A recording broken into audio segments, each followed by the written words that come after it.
Hello guys, we are group 5. Today we will be talking about our scenario, which involves Keith and his boss, Big Dog. So in our scenario, we have Keith, who has been writing his reports for his boss, Big Dog, at a medium-sized company. Big Dog signs his name to the reports and he gives Keith 0 credit. Big Dog treats Keith well in all other ways, but Keith is still getting really irritated about not getting credit for his work. He's beginning to wonder if he needs to just take the good with the bad and just roll with the punches. Here we have what is considered by human resources firm Bamboo HR the worst offense. Big Dog taking credit for Keith's work might have him feeling very unappreciated and even powerless, which in turn threatens his sense of self and security. There is a clear balance of power tipped in favor of Big Dog, being that he is the boss of this company. But what could also be happening is Big Dog is oblivious and he could have just gained his experiments in an environment where this was normal practice. So this might just be normal to him. The idea of your work is their work goes hand in hand with this theory. You work for me, so everything you make is mine. However, Big Dog could just be insecure or even feel threatened by Keith's presence and skills, and therefore may be doing this to undermine his work. And then we have who's involved in this situation. So in this scenario, we have our underlying employee, who is Keith. He is what you want to call the underdog, whatever you want to call him. And then we have his boss, who is Big Dog, that we've nicknamed. In my opinion, I would say HR needs to be involved in this scenario as well. There is a clear power struggle between his boss, Big Dog, and himself, Keith, who needs to be taken care of. This situation needs to be taken care of, and I don't think that Keith and Big Dog would be able to resolve this issue by themselves. So hence, I think the HR department needs to be involved in this since he is being taken advantage of. And then we have some what possible outcomes. What could happen? So we have a few. These are the ones that I could come up with. We have Keith could just become so infuriated. He gets so fed up that he's like, you know what, I'm going to transfer. I want to transfer my job. I want to go to a different department. I want to transfer something. Or he could just become so fed up with it that he quits altogether. He could also, if let's say Big Dog is the third in command, he could go to second or first in command. He could go over his head, but with that comes its own consequences. If Big Dog were to find out, he would probably have some consequences of his own towards Keith. Another possible one would be that other employees could see that this is happening to Keith with Big Dog, and other employees underneath Big Dog could just become so fed up that they begin to look and see if this is happening to them. Like, whoa, this is happening to Keith. This is happening to me. I need to go back and check my reports. This caused many other internal problems such as job fatigue or job burnout. It could cause employees to lose their job satisfaction or security, or they might just want to switch jobs altogether. So after careful analysis, we came up with two possible solutions to help Keith deal with this issue of a lack of credibility. Our first solution is Keith can decide to talk to his boss and try to have a healthy conversation that could lead to a positive outcome.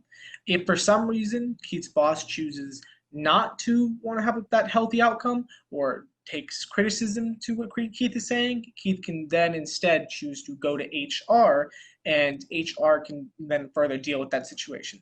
So our pros to this and our cons to this are, we have our first pro is going to go ahead and be that Keith is standing up for himself, and that potentially salvages the relationship between Keith and his boss. And so instead of Keith going and explaining it, and then the boss becomes upset, instead he understands it, and then that ends up creating a healthy environment for Keith to work in. That also leads to our second pro, which is that Keith's able to finish this quickly. We get a quick solution, and this problem is over with. There's nothing else to worry about because it was all finished in one simple conversation. Now, if for some reason Keith's boss did take offense to this, then the fact that Keith is able to talk to HR means that he can talk to him, and not only will this deal with Keith's personal problem with his boss, but it also shows the boss that he can't treat other employees like this as well. So those are our three pros. Our cons are that Keith would then be bringing up this. So it's possible that Keith could bring up this issue, and it could end up negatively affecting their relationship. And then he's going to end up dealing with an awkward environment at work because the boss is upset with him, or it went bad after this conversation.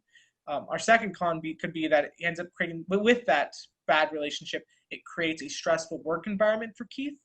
So Keith doesn't feel happy in his work environment anymore. He feels stressed out because of this, bad relationship. And that leads off to our third con, which means that it's possible that human resources could not assist Keith and instead could be corrupt inside with the boss. And then Keith could end up getting fired, or being demoted or dealing with some kind of punishment because he chose to bring up this issue. So to go ahead and discuss our second solution, I'm going to go ahead and hand it off to Evan so we can go ahead and go over that with you guys. All right. So now for our second solution, it's pretty simple. It's Keith does nothing. He completely gets over the fact that the boss doesn't give him any credit for anything. And the pro with that is the problem just disappears. It just goes away. So it's not a problem for Keith anymore. He doesn't have to bring it up with the boss, and everything's fine. Everything's good to go. They can go ahead and keep that relationship that they have with each other. And that's another pro that we also discussed, keeping a healthy relationship with Keith and the boss. Our last pro that we discussed was it doesn't get HR involved. So like we had discussed in solution 1, if nothing does happen, Keith would go to HR. And that's kind of a sticky situation with certain companies. HR could easily side with the boss and be like, well, he's been here for years. We never had an issue. Why is this Keith guy coming to us with this, whatever? So you never have to, fully write a report or anything like that if he just kind of ignores the issue altogether. And then our 3 cons we discussed were, 1, obviously, there's no change at all, and it's going to keep annoying Keith. He's going to be bothered by it for who knows how long, and it's just going to continue and be worse and worse and worse. Our second con would be it creates resentment within Keith between him and the boss. So however many reports he's doing for not getting credit for, it's just going to keep building and building, and it's just not going to be good overall. We feel like that it's just not going to be a good relationship in the long run. And then our final con would be that the boss could continue just to do what he does with not only him, but other employees as well. So with that being said, we'll go ahead and toss it to Hannah, and she'll give us the summary of our solutions. All right, so after careful analysis, we have determined that the correct solution for Keith's issue is solution number 1. Choosing to talk to his boss about his issue and having a chance to salvage their professional relationship is the right move. However, if Keith is unable to come to a healthy and productive solution, then Keith will file a report with Human Resources. This solution has the most likely chance to bring a positive change to Keith's work environment. As choosing to do nothing, there's no chance of making Keith's job more bearable. We would like to hand this question off to you, our audience. How would you handle a solution like this? Here you go, boss. These are the reports you needed finished by today.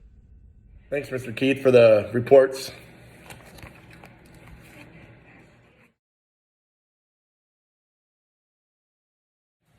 Here you go, Mr. President. These are the reports I've been working on for the last few weeks. As you can see, it's a pretty positive influx of revenue from our new product launch. What do you guys think Keith should do in this situation? Option 1, Keith decides not to say anything to his boss because even though he may have taken credit for the report, he does not want to ruin his reputation or relationship with his boss because it may have major consequences. Option 2, Keith decides to speak to his boss about how he took credit for doing his report all on his own. Keith explains that even though he may be a subordinate employee, he still deserves to receive recognition and credit for the work he does for the company. Excuse me, boss, but I would like to acknowledge the fact that you took full credit for the reports that I took lots of hard work and effort to create. We always get along and have never had a problem, but I don't appreciate you taking the credit and bringing the reports to our president without telling him how I was the primary person to create the reports. I understand I may be the subordinate employee to you, but I believe that hard work should be recognized and not overlooked because I'm not the one in charge of our team. Keith, I'm terribly sorry for taking full credit for the reports. It was very selfish of me, and I'll make sure to tell our president right away that you were the primary person to create the reports. I hate that it did this, and I hope we can still keep our professional friendship that we have in this company. And if there's ever anything you need me to do, just let me know. Thank you.